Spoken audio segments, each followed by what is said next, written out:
and tides. Come and sink beneath the waves, the wonders of this life. Open your eyes and see the world below the seas. It's the wonder of God's creation that makes us believe. See you at the dive.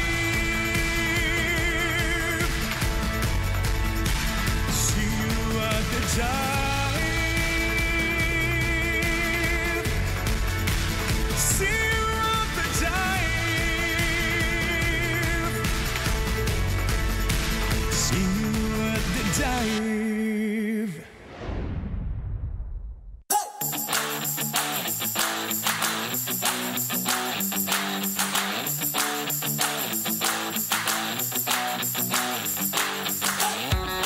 Magandang hapon muli mga kasambahay at welcome sa The Dive. Nandito lang naman ako sa Talisayan Cove kung saan naghahalo ang tubig tabang at tubig dagat. Kaya kung medyo bitin kayo noong nakaraang episode sa nakita nyo magagandang hard corals, abay patikim pa lang yan. Dahil ngayong hapon, isa namang marine protected area ang ating i-explore kasama ang UNTV Dive Team. At may bonus pa dahil magsa-side trip kami sa waterfalls dito rin sa Zambales. Kaya huwag bibitaw sa loob ng 30 minuto dito sa nag-iisa at only diving reality show, ang The Dive.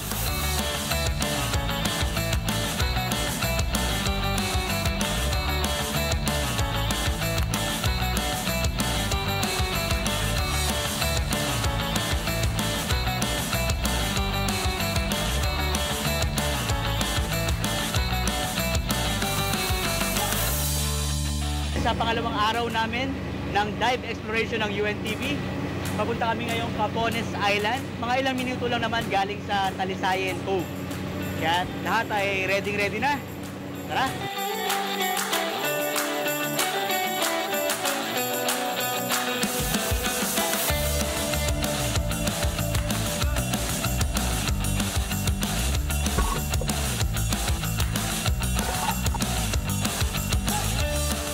Wakas narating din namin ang Capones Island dito sa Zambales. Ito ang pangalawang araw namin dito sa Zambales para gumawa ng dive exploration. Kaya taon na ang aming mga batikang rescue diver. Napaka-blue ng tubig dito.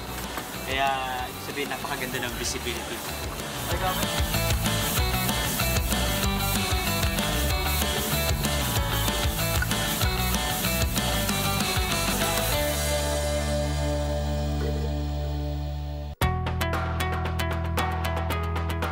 Siyempre, hindi kami makakarating dito sa San Antonio, sa Capones Island, kung wala kaming kapitan ng Professional Scuba Diving International Speedboat na ginagamit namin. Kapitan, ano bang masasabi nyo dito sa, anong assessment nyo ngayon sa ating pinuntahang tinutuklas na dive site dito sa Capones Island? Napakaganda nito kasi matagal na akong nangingisda. Ito lang yung, ngayon ko pa narating yung lugar na to. Ngayon pa lang? Ngayon pa lang. So nakita ko na yung mga ibang gilid ng karagatan is nakita ko na halos pagdating sa Bataan. Pero dito sa Zambales para napakaganda. Oo, na maano mo yan na talagang sa ngayon napakahirap na talaga ng isda ulihin. Hindi katulad nung mga nakaraang panahon na naabutan ko. Na talagang totoo yung sinasabi ni Kuya Paul na talagang noon ang isda mamimili ka. Ngayon wala ka na papipilian. Pag may nakasalubong kang isda, huhulihin mo na. Kasi wala ka na ibang makikita. Nito says, kukunti na talaga isda. Kaya malas niya pag nasalubong siya, huli siya. Pero kung ito ay magiging isang dive site para sa mga turista, sa mga divers na dadayuin ito, sa tingin nyo, ano ang magandang itutulong ito para sa mga kayamang dagat natin? Maganda dito kasi mapapansin mo yung ilalim ng dagat sa mga corals. Ang mga corals niya, kung pangalagaan na talaga, is napakaganda. Napakaganda ng mga corals sa ilalim. Ano yan, ganyan. Medyo ayos pa kasi na may dito nakatutok na bantay dagat. Naproprotektan pa sila.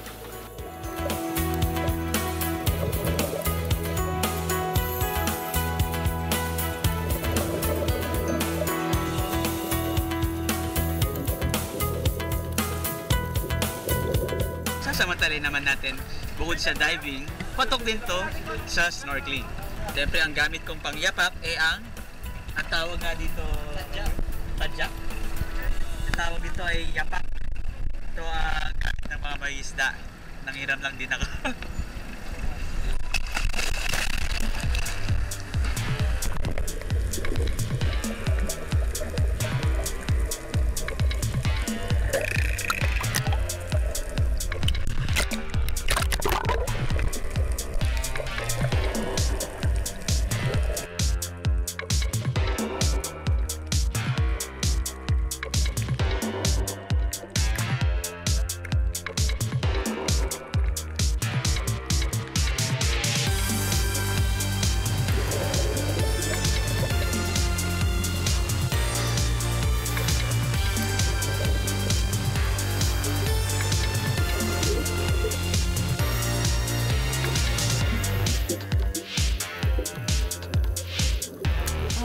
We saw a white anemone. So beautiful and it's really different with little yellow points. Is that your first time that you saw? Yes, I never saw before. That kind of anemone I never saw before.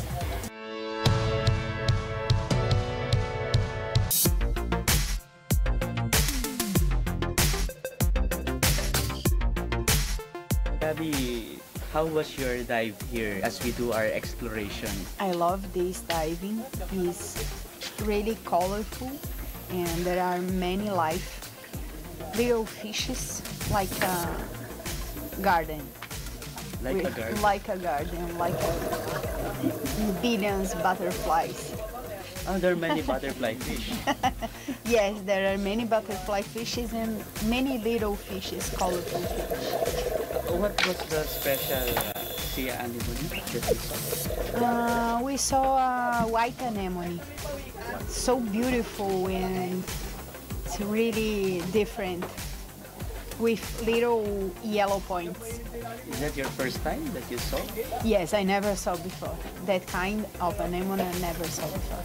So our dive exploration here is successful. Yes. It was very nice. Today I was hoping to see some sharks. Unfortunately, none appeared. But anyway, it was very nice. A lot of fishes, a lot of different types of corals I've never seen before. Many colorful. We saw many anemones also. One was completely white. It's something very rare. Some nudibranchs and many different types of fishes also. It's a paradise here, really. As we explore here in Capones Island, do you think we can declare this as potential dive site? Oh, for sure, for sure. The quantity of life here is compared to very famous place like Balikasag, for example, for sure, for sure. The only concern, we have different spots here. Some are shallow, some are deep. So depend your credential, your level and entrainment. For example, this dive we did right now is for advanced because they start in like 12 meters and go until 40. We don't give so deep today. We maintain 20, 23 meters, but it's special dive for advanced guys. The real situation today is that there's a decrease of fishes here because of illegal way of fishing. But still, you see there on the deeper part of this area still remains beauty. In the deeper part, yes, yes, yes. But I think if they preserve this area, the populations of big fishes will recover too.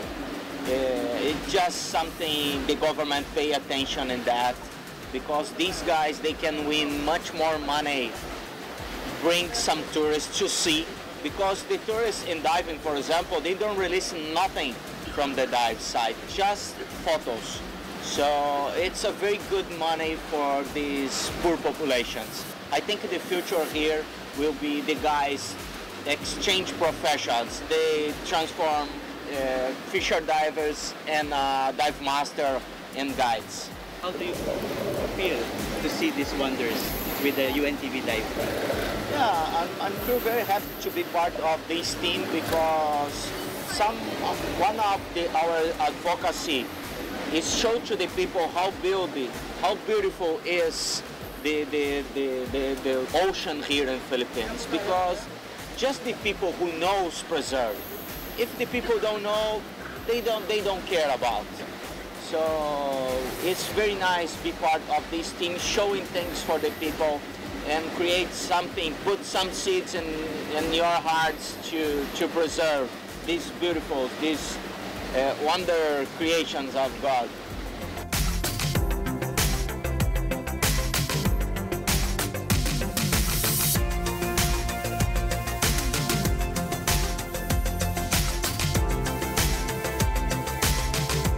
Ito yung Capones Island. Ito yung programa ng BIPAR through municipality para doon sa programa nila para ibalik ang sigla ng pangisdaan ng ating karagatan. Kaya kinailangan magkaroon ng marine protected area ang bawat munisipyo. At ito yun.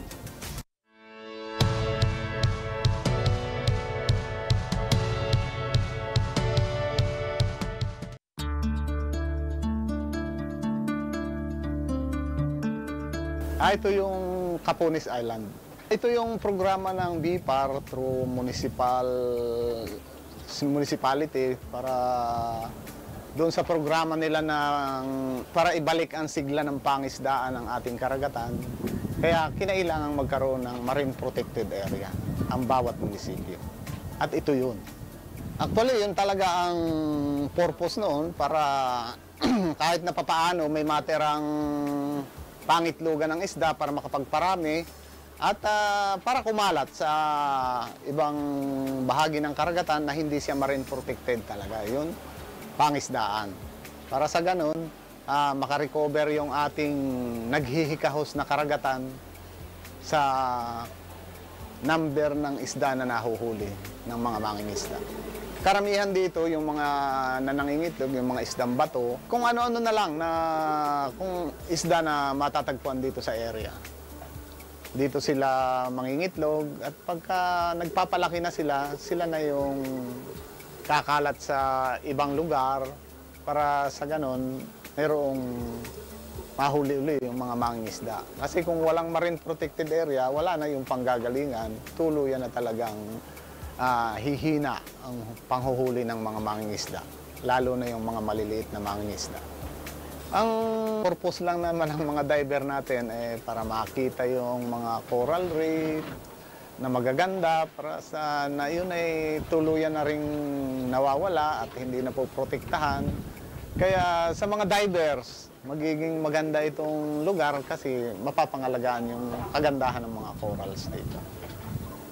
Itong aming marine protected area na ito, siguro mas lalong magaganda kung mapapangalagaan. Sa ngayon kasi parang medyo nagkukulang ang atensyon namin dito dahil nga siguro sa mga programa ng gobyerno sa dami, hindi na rin nagagawang protektahan itong aming na-declare na marine protected area. Kaya ito, lagi namin pinag-uusapan kung paano namin mapapaganda at mapapaunlad itong marine protected area.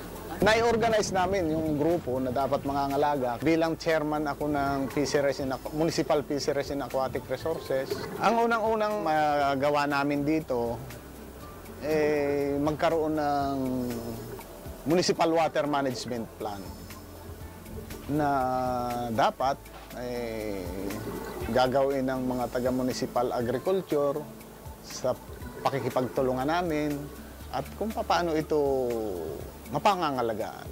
Wala akong nakikitang programa pa at yan ang gusto kong mabigyan ng pansin.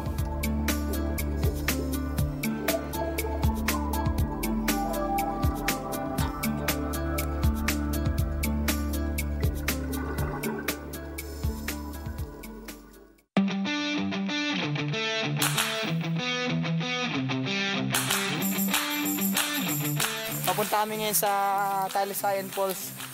Sabi nila napakaganda ng falls na to. At dahil magdadive kami doon, pasok pa rin sa dadive. Bali, kami ang kauna-unahang dive team na pupunta sa falls na yan. Diba? Pwedeng gawin ano yan. Philippine history. Uy, naiwan na tayo ng guide natin. Hala, kasunod naman! nakakailang minuto na kami.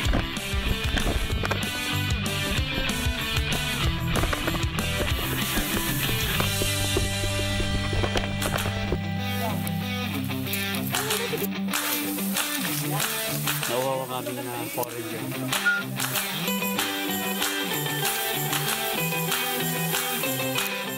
Sarap ng Marsid Blue. Pupunta na kami sa Talisayan Falls. Ilang side trip natin. Pero parang ang hirap yata ng trip na to. Nakakaubos yung lakas. Pero no pain, no gain. Kung may makasama kayong divers, meron naman kayong kasama sa grupo na hindi divers or takot siguro mag-dive or due to medical issues, pwede silang maligo sa falls. Doon na lang sila mag-dive.